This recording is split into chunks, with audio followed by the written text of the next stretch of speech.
My name is George Massey. I'm out here this afternoon to tell you something about gold panning. I've been mining for about 25 years, and the gold pan is the most universal tool that any prospector and miner will use. There's been a lot of gold pans manufactured and a lot of confusion on how to use them, and you see practically every miner has his own style, and anything that works is okay, but there are some basics that everybody should know. So what we're going to do here is I'm going to show you some of the basics and tell you about some of the different kind of gold pans, and then I'm going to introduce you to some real expert panners, some guys that really know their stuff when it comes to panning. Some guys like Perry Massey, our mining engineer, Blueberry John with his Blueberry Bounce, Jake Hardwick, a fellow that's been working concentrates for a long time, and I'm going to try to dispel some of the confusion and talk to you about the different ways that the gold pan is used. This particular pan that I have here I like extremely well because it has a nice flat bottom. It has the old Chinese traps in it. Now, let me tell you something about the Chinese. At one time we used to use the metal pan. The metal pans were shaped much like our copper pans are, but the Chinese got the idea that if they dropped their pan and they dented it, they would create a kind of a trap in their pan. And so they started using hammers to actually hammer in a trap in their gold pan, and that's why the new pans with plastic that we've made, they come out real easy, that they've put these traps in. And actually they were developed by the Chinese in California in the 1850s. They were real good little miners. They tunnel along the bedrock and do a lot of things. Now let's talk about how the gold pan is used. First of all, you use the gold pan for sampling in the stream.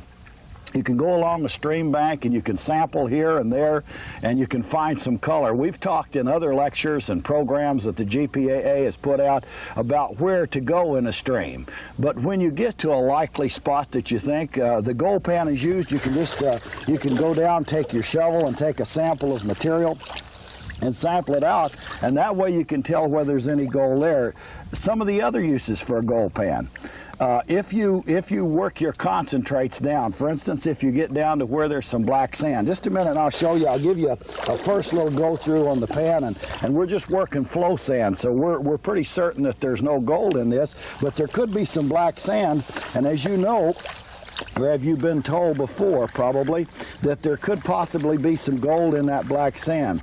Now, I'm out in the swift water. You really would like to find a calmer place to pan, especially for the beginner. If you've been panning for quite a while, of course, you can pan just about anywhere that there's water. But if you're just starting out, the best thing to do is to work in calmer water. Now, got a lot of material in their pan. What you want to do is you want to get right down to the point to where you can see the gold. Let me take a couple of pans. I'll go through and demonstrate with you. We don't have much in this, but we've got some black sand and a few little tiny pieces of color. You dump that off into your bucket. That right there is what we call concentrates, because what we've done is we've taken the sand and we've concentrated it down to the heavies, and then we dump our concentrates in. So when you hear me talking about the word or the term concentrate while I'm going through panning, you'll know what I'm talking about. Now let's take some different pans here, and I'll show you which ones I like. One of the first gravity trap pans that came out was the Garrett pan, and of course it's endorsed by the Gold Prospectors Association. I like the Garrett pan real well. You take that pan, you put it down, you take the material and you throw it into your pan, and some of the things that you want to remember: if you can classify and get the larger rocks out when you're sampling, you will increase the recovery of your fine gold. But of course, if you don't have a classifier, use your hands to classify. Just go into your pan and pull out the larger rocks like that and throw them out. Make sure that you shake the pan real good, because what this will allow to do, the gold is heavy and it will sink to the bottom. Now some of the experts that I have coming up are going to show you, they're going to explain about specific gravity and how that material is aerated. But the main thing that you want to remember is to keep the material that's in your pan semi-liquid. See how it's all liquid there, and that way the gold, which is heavy, can make its descent. It's all right to reach in your pan and knock a few of those rocks out. If you're dealing with real fine gold, basically when you're out here in the stream, you're going to be losing some anyway when you're just sampling. So when you're just sampling, you're looking for a good likely spot to put your sluice box or your dredge, or to do some additional panning. And if you get down to your concentrates, of course you'll want to do that in a real good area. Let me just pan this down here. Now what I'm doing is I'm keeping this under the water. I'm using the traps. You can see that I'm working kind of corner to the current here, because really a guy should have a little quieter place. But let's just work that down. And as you can see, we're keeping a good liquid condition. We're not pouring the material. It's really important that you understand not to lift the pan up and pour, because when you pour the gold with it. So you want to keep a good semi-liquid condition. You want to practice that.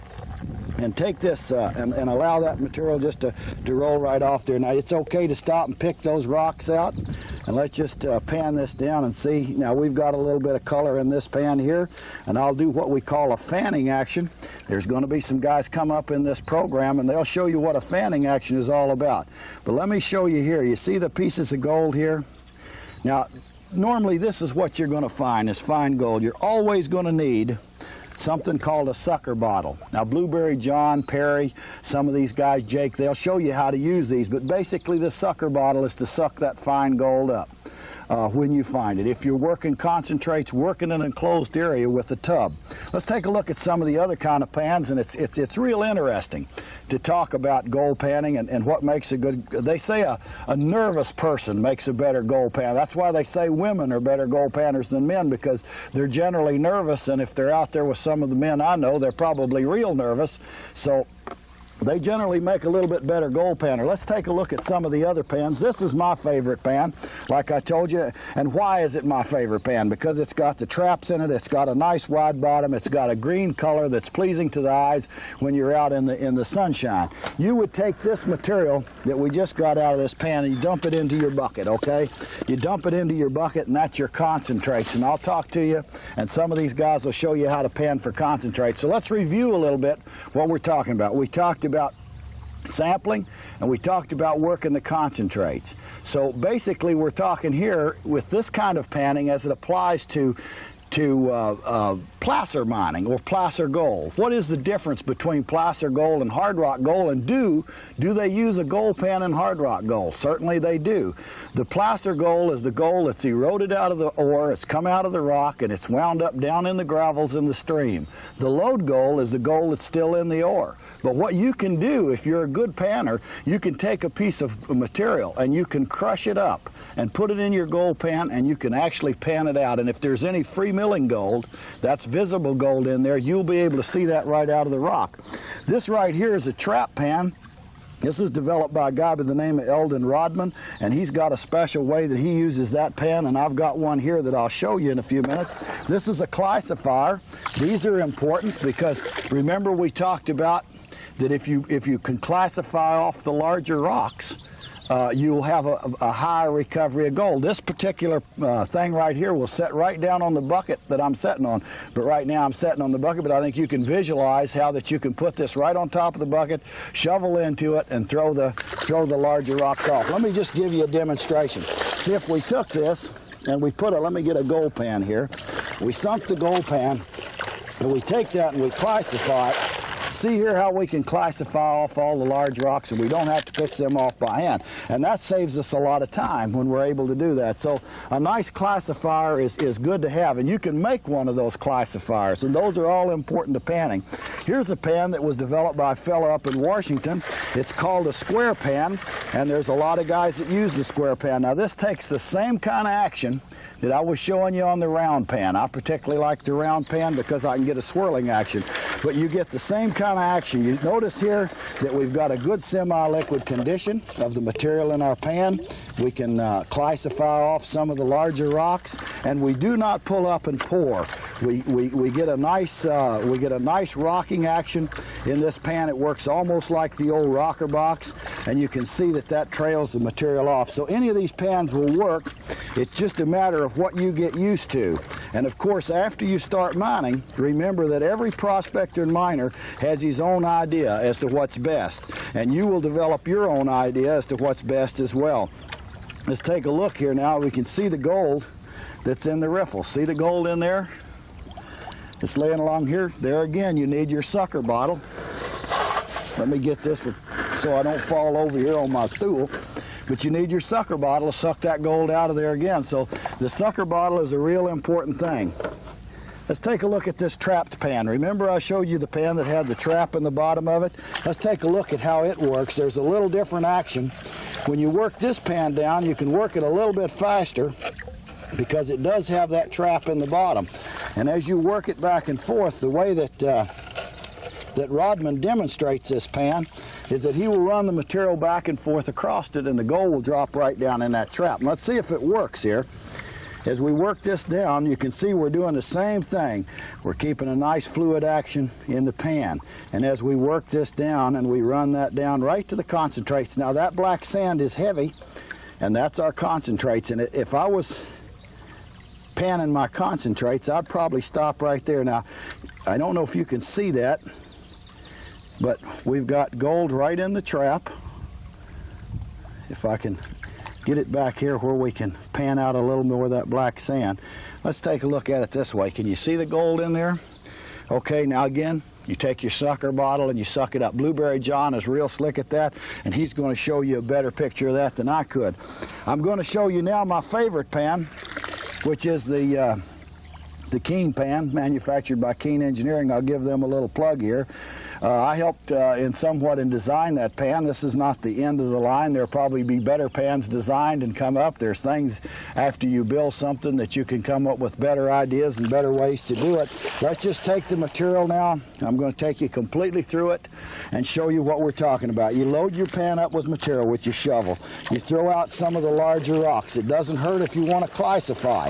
And you take the material and you get a good semi-liquid condition. What this allows to do, it allows the gold to penetrate through the material and down to the bottom. And as it's going down to the bottom, you can begin to run some of that material off. But remember not to pour. Remember to kind of slough the material as you go. And you'll hear that term several times. Many of the expert panners will be telling you the same thing. But repetition is kind of a good thing too, because if you hear a certain thing long enough, then it sinks in. That's kind of the way it works with me. So let's just take this material and kind of run through it here. And I'll run this down, and as we're going down, I usually shift to one hand as I get down smaller. That's one of the reasons. Now these are excellent pans. If you're built like Joe Louis or somebody, if you're really good and strong and you can handle a big heavy pan like that, these pans are really excellent. But the reason I like a smaller pan is because it takes some of the work out of it. There's nothing wrong with those larger pans. It all depends upon what you like. If you like a larger pan, use a larger pan. If you like a pan that doesn't have a trap in it, use that. There are some advantages to the metal pan. What are they? Well, you can cook your lunch in a metal pan. You can't do that in a plastic pan.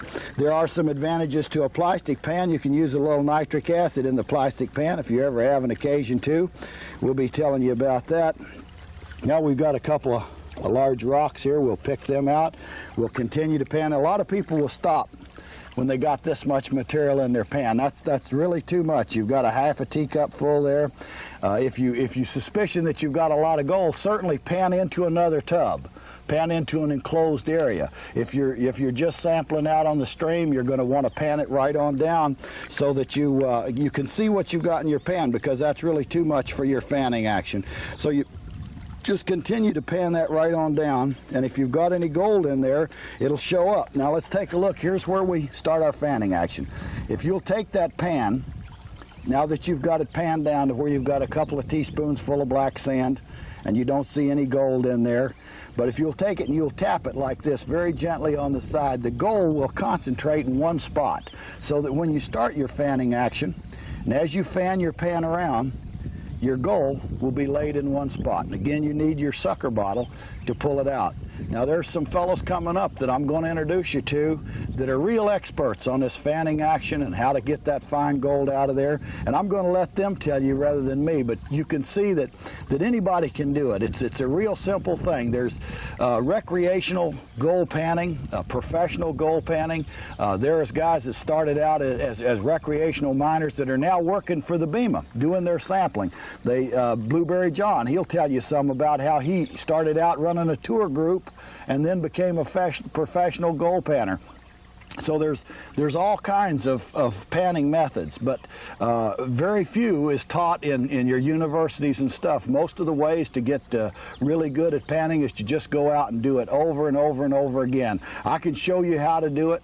You can run through this tape a time or two, but you're going to need to practice before you really get good at it, and that's the whole name of the game, is practice.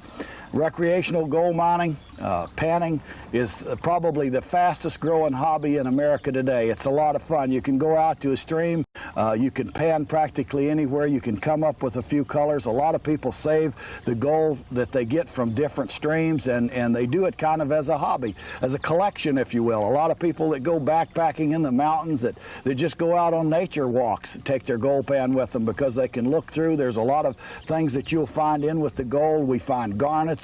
We found diamonds up in Oregon and in Idaho. We found other semi-precious stones. And occasionally you'll even find a coin that's been left behind from the old timers. We've got some other instructions that tell you how to dig and where to find it in the cracks and bedrock and things like that. But I can tell you that gold panning is a rewarding hobby. I've got a couple other pans that I want to show you and tell you about. The copper pan, and where that's used is mainly the old timers used a copper pan when they used mercury, and they would take mercury and coat their pan with mercury, and the gold would stick to the mercury just like glue.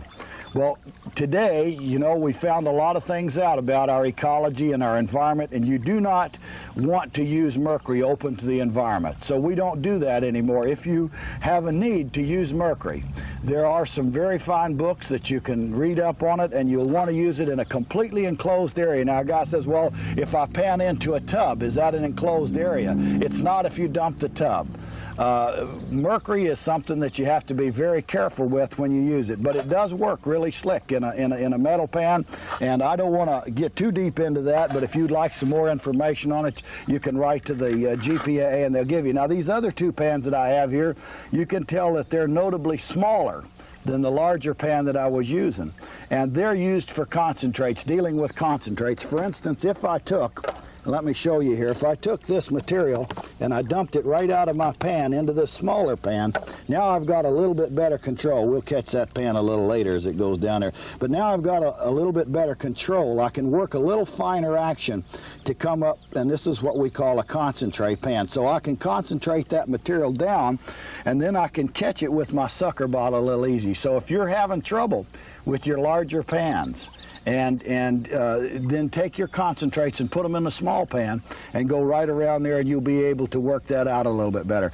Now that let's just take a look at what we've talked about. We've talked about the classifying pan, we've talked about the larger pans, the smaller pans, the square pans, all the different kinds of pans. They all work. They all work. It depends upon what you get used to. Remember to keep the material that you have underwater, keep a good semi-liquid condition, allow the gold to go to the bottom, do not pour it off, and pan it down to where you can see what's going on. I think you're going to get a lot of gold, but I'm going to introduce you now to some guys that are real experts in their field. They have a particular type and way of panning that you should see. It's not just what one guy does, because there's hundreds, if not thousands, of people out there that are expert panners. And these guys, I've known them for a long time, and they really know their stuff when it comes to panning. So let's take a look at what they do. Hi, my name's Perry Massey, and I have a degree in mining engineering. And I'm going to go through the 6 basic steps of panning and go through in detail and show you how an engineer would pan for gold so that it might help you in finding your gold. What I'm going to do is fill the pan up with material, use my classifier, and go through each step, step by step, and show you exactly how to do it. First of all, you find a good place in the stream to get your material. Get a good shovel full of material. Load it into your pan. The first step in panning is preparation. And what preparation is you take your pan and you find a nice calm area of the stream, and you place the pan in the water, preferably with the bottom of the pan sitting on the bottom of the stream, and the top of the pan, which is right here, real close to the top of where the water is. That's the perfect place to start your panning. Now what I have here is what's called a classifier, and what that does is that removes most of the large rocks without losing any of the gold. The gold goes through the squares in here, and what I'm going to do in this first step of preparation is get all of the material through the classifier into the pan. And you do this with a side-to-side, back-and-forth motion. Get the water in the material, and the material will wash through into the pan.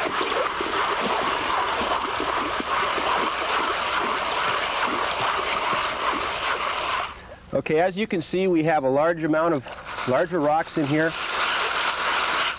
And always look through here to make sure that there's no large nuggets. And a large nugget is going to be real bright, and usually you won't miss it very easily. You can take these and throw them away. Now we're into step 2 of your panning process. Step 1 was preparation. Okay, preparation, not only do you get rid of the large rocks, but you also break up any clay, any balls of clay that are in there, and make sure that your material is fluid in the pan. The next step is called stratification. And what stratification does is it separates the material in your pan into different layers, starting with the heaviest at the bottom and the lightest at the top. And that's done with a good, vigorous shaking action, keeping the pan in the water and level. So what I'm doing now is I'm stratifying the material in the gold pan. Okay, we should be stratified pretty well. Now the third step is called washing. And you want to alternate between steps 2 and step 3 until you work all of the light material out of your pan. So this is step 2 is stratification, and step 3 is washing. Now washing, you grasp the pan a little farther back and you tip it up at an angle, and you use a flat circular motion, and you wash the top layer of light material out of your pan, as you can see here. Now when you start to see heavy minerals showing up in the bottom of the pan, that's when you stop and re-stratify your material. That brings the heavies back to the bottom, and you alternate these 2 steps until you get down to where we go to the 4th step. So I'm going to wash this down using this action.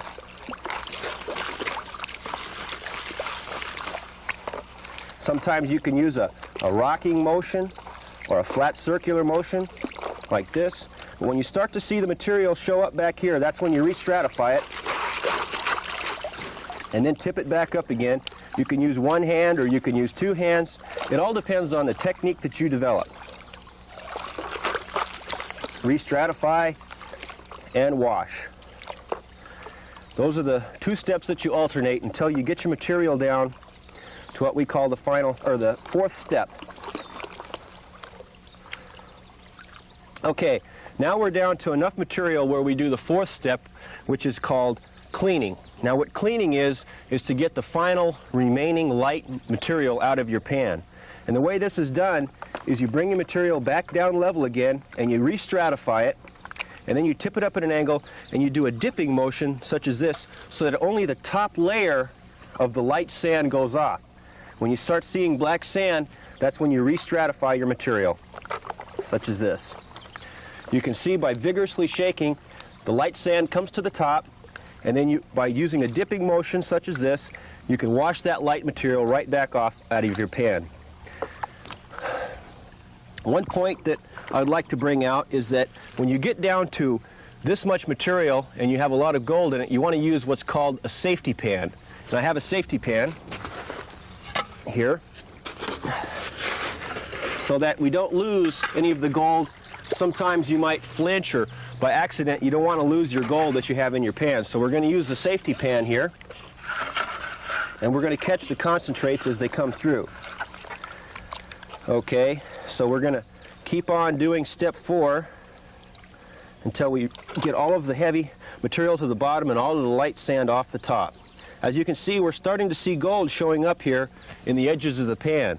That means that we've got a good sample, and it's always wise when you see gold like that while you're panning to use a safety pan. So you can see there's still some light material. We're going to take all that light material out of there.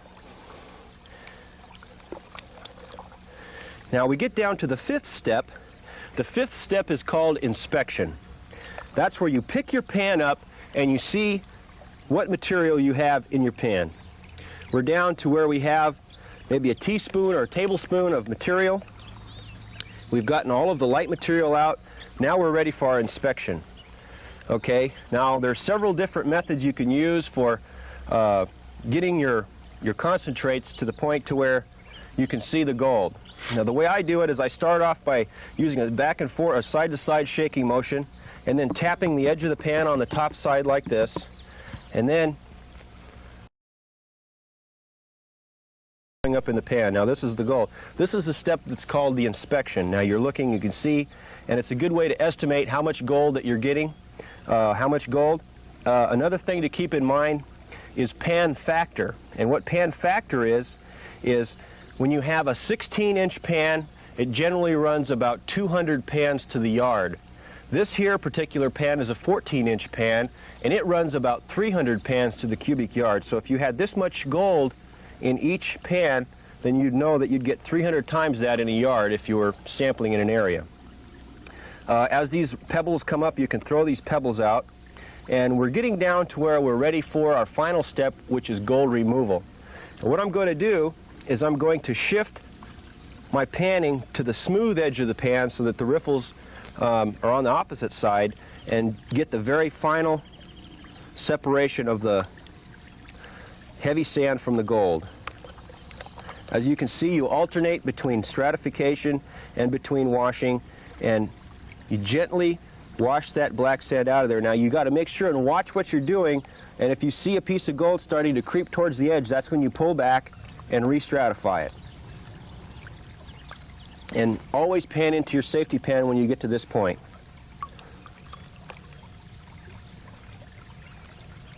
So we're almost down to where we're ready to pick the gold out.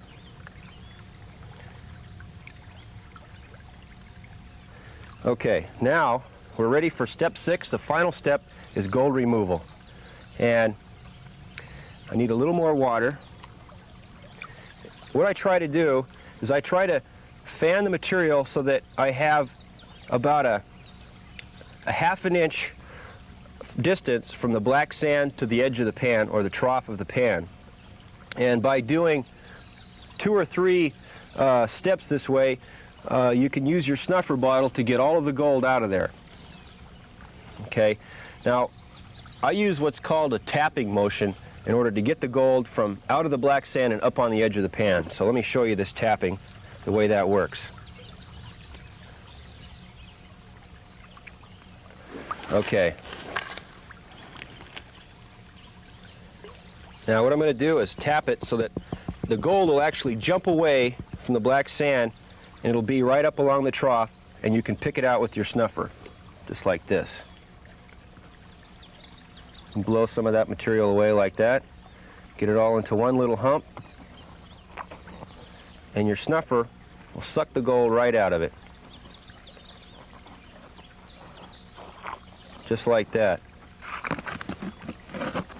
Okay, so now what we do is we have our gold in our bottle, and we can set this back down aside and redo this several times until you get all of the gold out of there.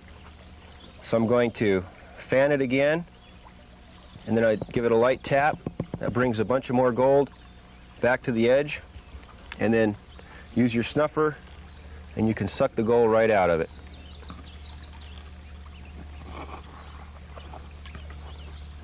And you can get a real clean sample by using this method.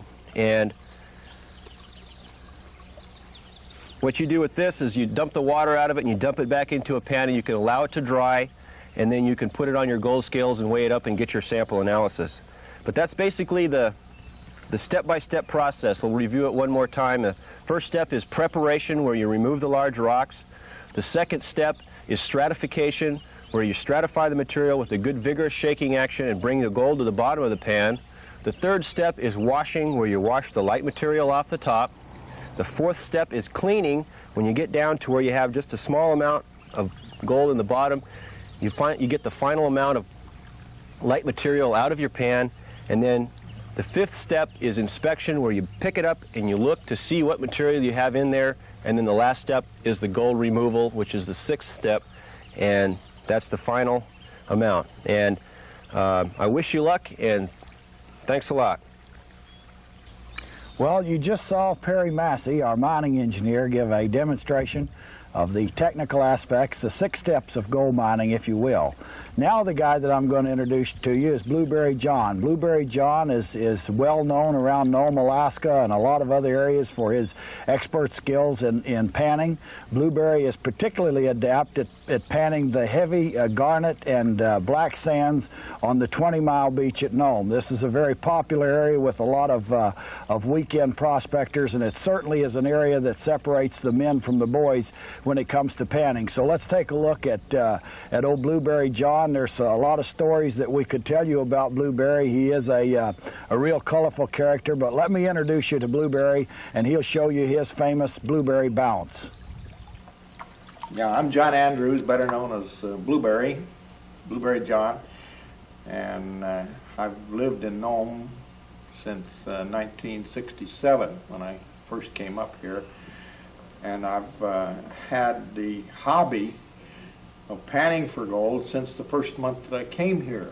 And I learned the basics from an old timer who'd been mining all over Alaska for 50 years. He was good, but he was slow. But I learned basics from him, and then I've been improving on it ever since. And now I don't know anyone that can do beach panning any better than I can. In fact, I'm still learning after 22 years, and I wish there was somebody who could teach me, but I don't know anybody that can teach me. However, I've learned the basics. When I start panning, testing on the beach, for instance, I've learned to start with that the first thing is you don't put too much material in your pan. When I'm panning concentrates, a handful is plenty. And when you're panning straight material from the beach to test it, a third of a pan is too much. So what I have here now is concentrates that I've already taken out quite a bit of the gold and use it to show you. Let's pretend like we've got material directly off of the beach in an area where we suspect there's pretty good gold. What you look for is black sand, red sand, and the darker red it is, the better chance that there's going to be some good gold in it. If you were to find a layer even foot and a half down, half an inch or less thick of black sand, pure black sand, and I've found such places, go for it, because the chances are it's the richest in gold. Anyway, to start with, you put your material in and keep it below the water, underwater. And you hold your pan flat and you make sure that you get everything in your pan moving. Everything. Why? That's to make sure that your gold, which is 3 to 4 or 5 times as heavy as the heaviest sand in here, the gold is going to the bottom. And the light material is working its way to the top. And then you gradually, and I mean gradually, tip it forward. And then you begin sloughing off the lighter material. You do not pour. If you pour, the gold is the first thing to go out. So what you're doing is sloughing the lighter material off the top. Now already you've noticed something. The motion of the pan is one direction. I happen to be going counterclockwise. And the water is coming in here and going out there. And I happen to like this pan. It's a new one that's call it by the Keen Company, and I prefer this now to all the others. I have used others before that are good, but it's mainly because of these riffles here. I like these riffles, and also the color, and also the fact it's got a big bottom. Anyway, so you get rid of material like this, in like this, out like this, and then you stop, shake it back flat, start clear back flat. Now I happen to know from all my practice that my gold is concentrating right here, right there, and that's the way I want it. And the secret of panning is knowing where the gold should be in your pan. Now, there's not a whole lot of difference between concentrate panning and test panning, except for the amount of gold. And in this case, it's like concentrate panning.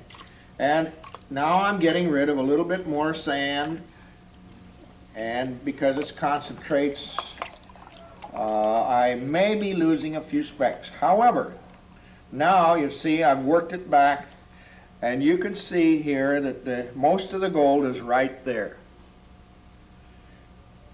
Now, let me get rid of quite a bit of this material before I go ahead with some more demonstration here. And you notice I'm doing it pretty fast, and I know I'm losing a little bit of gold over the front, but not all that much. If you were doing a test, you would be very careful because you don't want to lose a speck, single speck out of it. All right, I'm moving the material back away, and most of the gold is kept forward by the motion that I just used. Let me do that again, and just so you can get the idea of the whole process. See the shaking and the movement of the water? And by the way, you don't leave that gold uncovered very long, because if you do, it's going to float on the surface of the water. It's that fine, most of it. Now, here's a trick I learned 8 years after I started panning as a hobby. Nobody taught me this. I learned it myself, and that is the bounce. People call it the blueberry bounce. And watch very carefully. I've got so much water. You notice the material is here, and we more or less watch a certain speck of gold here, and I want to get this speck of gold right up against this edge right there. So watch carefully.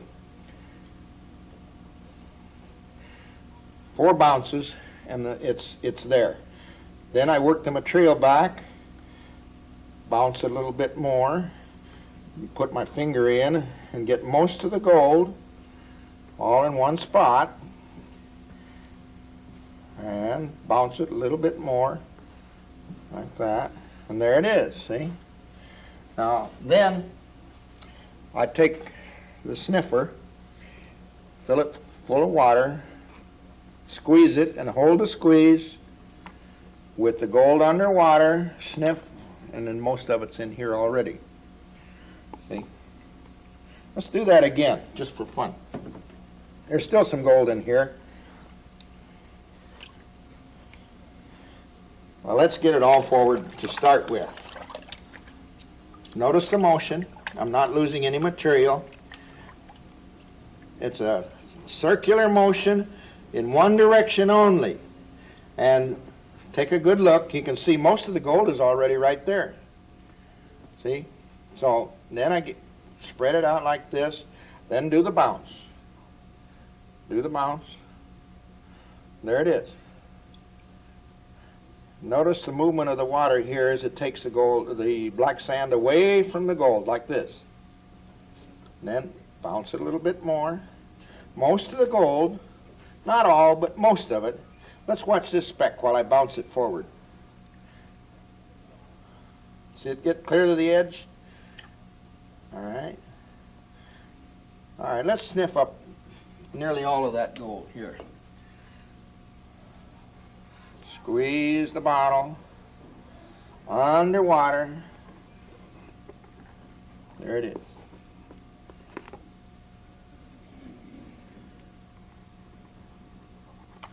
There. What's All right. the best season you ever had on the beach, Blueberry? Well, I retired from being tour manager here in Nome, driving buses and having the tours stay, some of them stay 24 hours.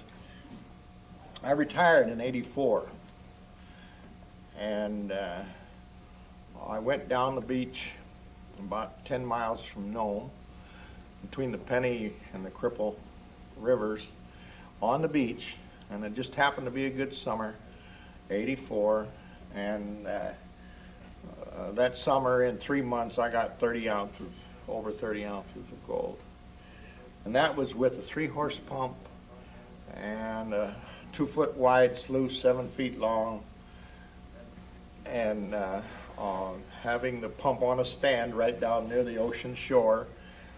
And most of my work, when I had 3 75-foot sections of 1.5-inch output hose, looked like fire hose, 1.5 inch, and working the beach all that 3 months there, July, August, September, into October, and it was 100 days roughly. I got 30 ounces. Did you work professionally for some of the major mining companies? Recently, yes, recently they've been testing offshore with a drill ship, and we worked in the laboratory, and I'd work 12 hours on a shift, 7 days a week. Yes? Just panning. Just panning. And I enjoyed it very much and got good pay for it too. And how do they catalog their samples? Do they They measure have each piece? let's say, well, on the drill ship, the drill would be so big, 5-inch, 6-inch, I don't know what it was, and they would drill 1 meter and put all the material that came out of that 1 meter into a 5-gallon bucket, and then each test that we do would be that total, whatever was in that 5-gallon bucket, no matter what kind of material, clay, bog, gravel, sand, mud, whatever. And there might be only, in a 5-gallon bucket, there might only be 4 specks of gold. They wanted to make sure you got every speck. And so they didn't care how long it took us to do that 1 meter of, and sometimes it would take hours and hours to do 1 meter of a drill test, and maybe only 3 or 4 specks of gold. You really like to pan, don't you? Oh, I enjoy panning. It's in fact, I've never lost any of my fascination for it. I'm always curious of what's coming out of the next pan, you know.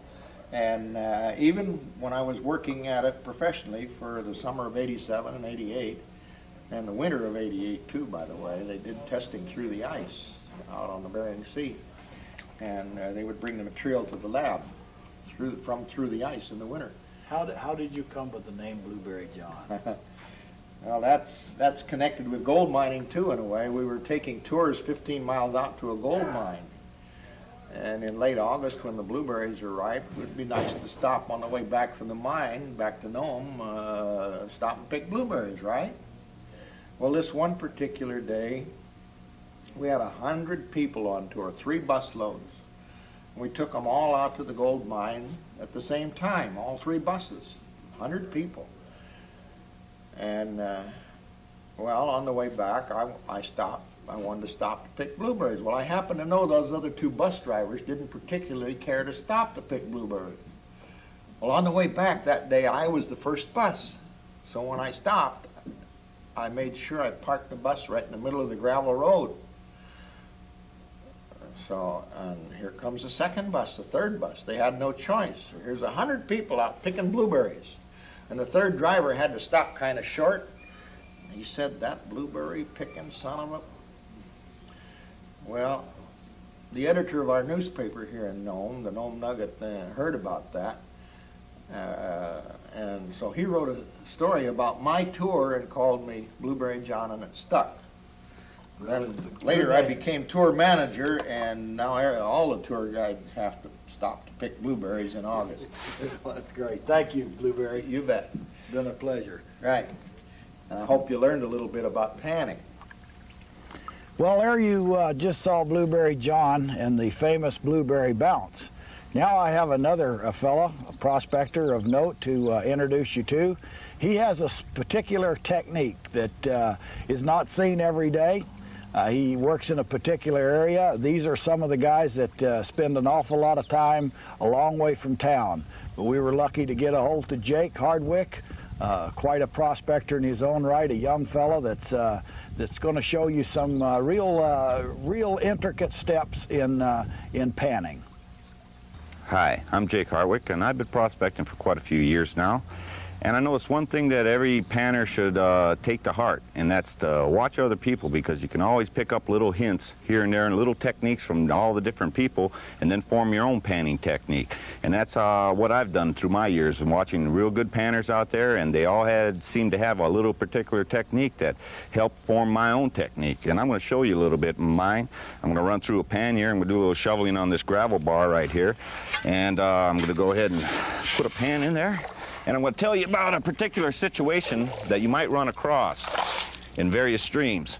Now, I usually prospect and do my prospecting out in remote areas, so I usually don't take a classifier screen with me. You know, it's kind of a little bit too much to lug around. So I do my classifying with my hand and pick out the big rocks, and I'm going to show you a little bit here.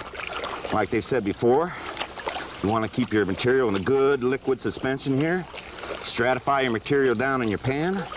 And then you can start tilting your pan a little bit and starting to wash a little bit of the light material off. And I'm going to pick some of the larger rocks out. I can take some of this top material off. And I usually like to use one hand when I start getting down to a manageable amount. And set it in the water, and it's not too heavy. And I'm not moving the material right now. All I'm doing is going back and forth and washing the light stuff off the top. I noticed one thing up on Blind Creek when I was working up in Alaska. About 3/4 of your concentrates out of your dredge was all ruby sand, garnet sand they call it. And one thing about that, you could sit and swirl around just like this, and you could watch the flakes ride right up on top, and they keep on doing that. And I noticed one particular technique that seemed to get that stuff to sink through that heavy red sand was an action like this. Back and forth. Not in a swirling motion, but a good, vigorous back and forth action. And it would settle that material, those gold flakes, those thin, flat flakes, real down there real good. Just back and forth like this, and it seemed to work real well.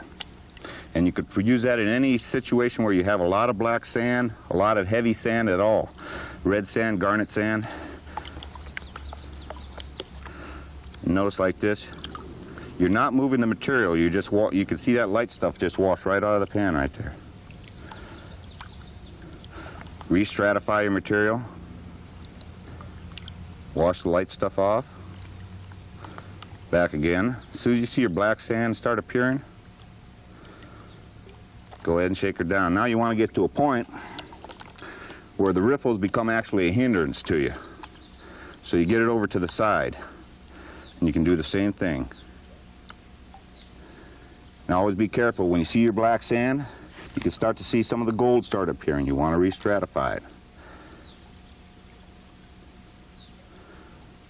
You still want to be real careful at this point. But when you're test panning, you might lose a speck here and there, but that's not that important. You basically want to see the overall quantity of gold that's in the material there, whether it's worth setting up your high bank or your sluice or your dredge or whatever.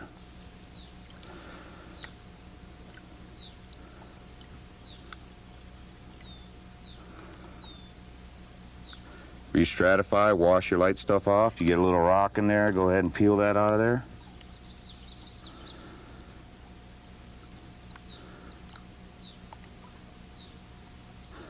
Now I'm getting down to a certain point here. What I want to do is do the inspection. When you swirl around like that, you can swirl and you can see the gold starting to appear in the pan. You tap it a little bit, you can see all that gold. I can make that gold walk right up the pan, just like that. But that helps get the gold right away from that black sand.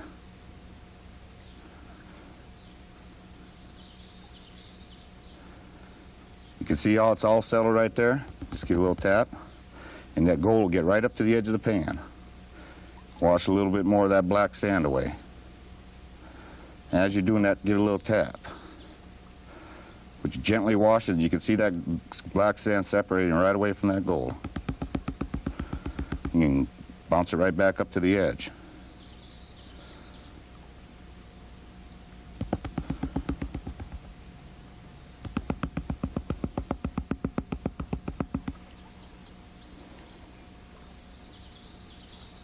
Then I can take my little sucker bottle here, get some water in it.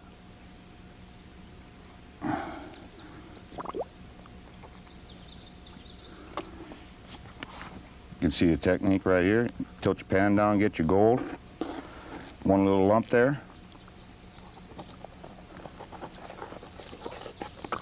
Suck it up in the bottom. Keep going along until you get basically all the little pieces out of your pan. And that's basically my techniques. And good luck to you out there in your panning. And may your bottom of your pan be yellow like this one.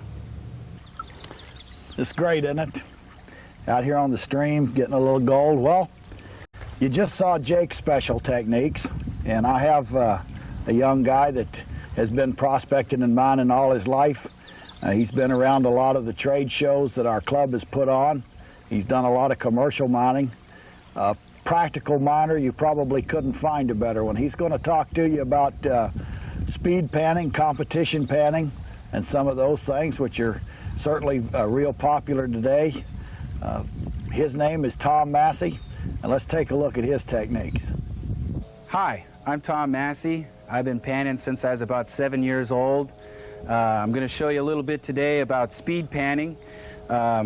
This really doesn't have anything to do with your test panning or your panning out on the stream or when you're really panning for gold.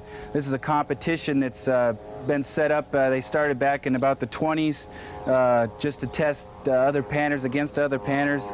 We kind of have a thing that gold miners have, and cowboys used to say, you don't call a guy a cowboy until you've seen him ride. Well, gold miners have a thing where don't call a guy a prospector until you've seen him pan. So this is just regular flow sand. They use this a lot in the competitions, and these competitions are held at gold shows and at trade shows around. Up in the Mother Lode country, they have a panning championship up there every year. I won my first panning championship when I was 11 years old, and a lot of people that were in that competition, it was a freestyle competition, had 12, 13 years, lots of experience on me. I was just a young kid, but I'd been panning every day. I'd been out mining and concentrates and working concentrates day in, day out. So I had a lot of experience before I went into pan, and I just got a lucky pan and I did real well and happened to win that first competition I was in. And I've been competing ever since. Just last year I won the freestyle championship at a couple of the trade shows, gold shows that the Gold Prospectors puts on. What I'm going to do here today for you is I'm going to use BBs, and usually in competition we use real nuggets, but these BBs are a lot lighter than real gold. They're about twice as light as gold is because they're just made out of lead. Just to give myself a little handicap. Usually take these BBs and they place them, separate them in the pan, and then you push them down just about an inch, about the top of the finger. Now some judges, when they put them in, they got real big fingers and they go down a little deeper, and some judges that are smaller, they got little fingers and they go down a little less deeper. They poke those down in there so you don't know, where they're at in there. And the time usually starts when you touch the pan. Now you notice this is just regular flow sand. This is what they use in competition. Now what I'm going to do is, the main thing when you do get into competition is that you got to make sure and get those BBs on the bottom before you get the sand off. And time usually starts when you touch the pan, and they have a timer on you, and you race against the clock and you race against other people. So in competition they'd say, go!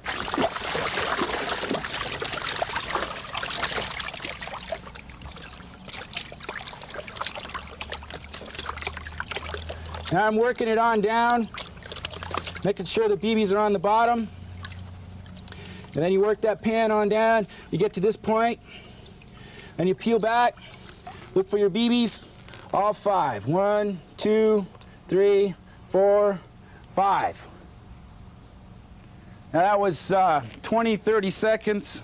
Usually in competition you get a pan that well, you come up with all the gold. Right around 9 seconds you can pretty much count on being in the money.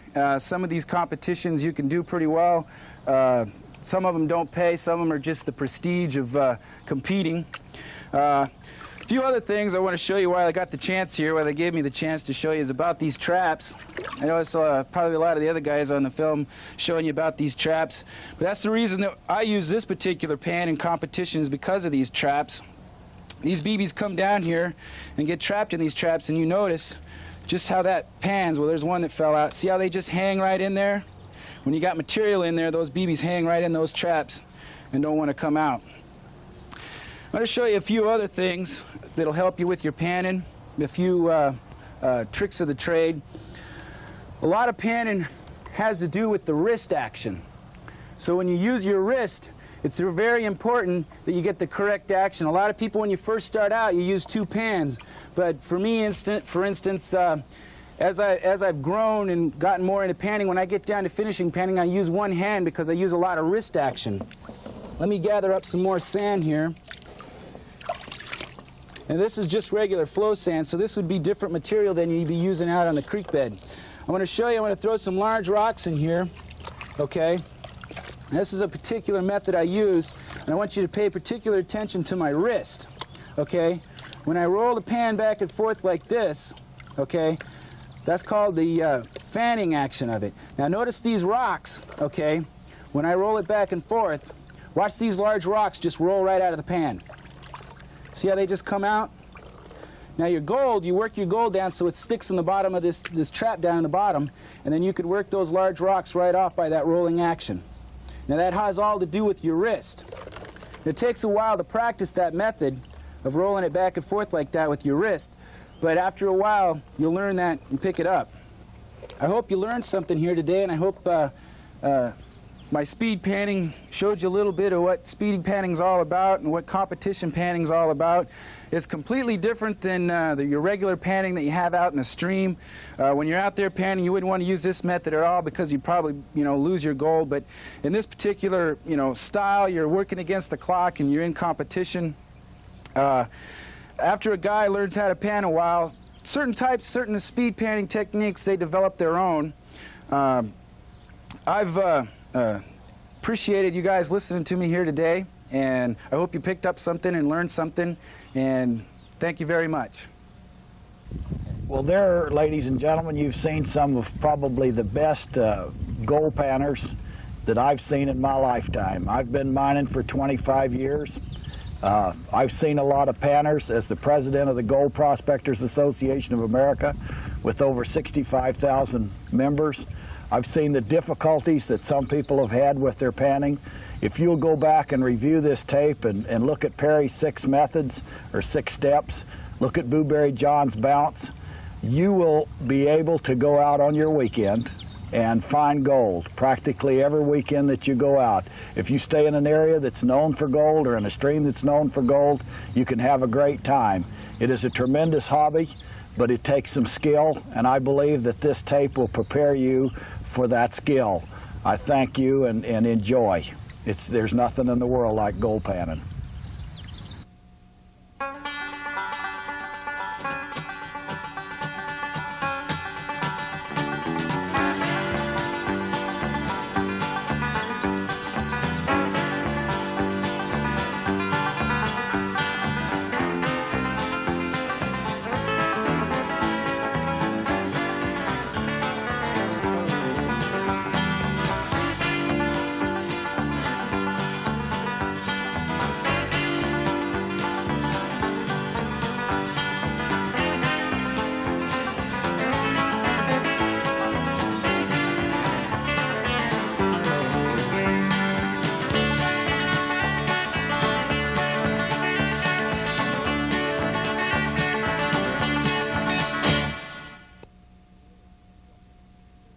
Join the GPAA today. Everything we do here at the GPA has one objective, to help you find more gold. Join the Gold Prospectors Association today for a one-year membership for only $25 and start receiving all your great benefits. Visa or MasterCard accepted. Write GPAA, P.O. Box 507, Bonsall, California, 92003, or call area code 619-728-6620.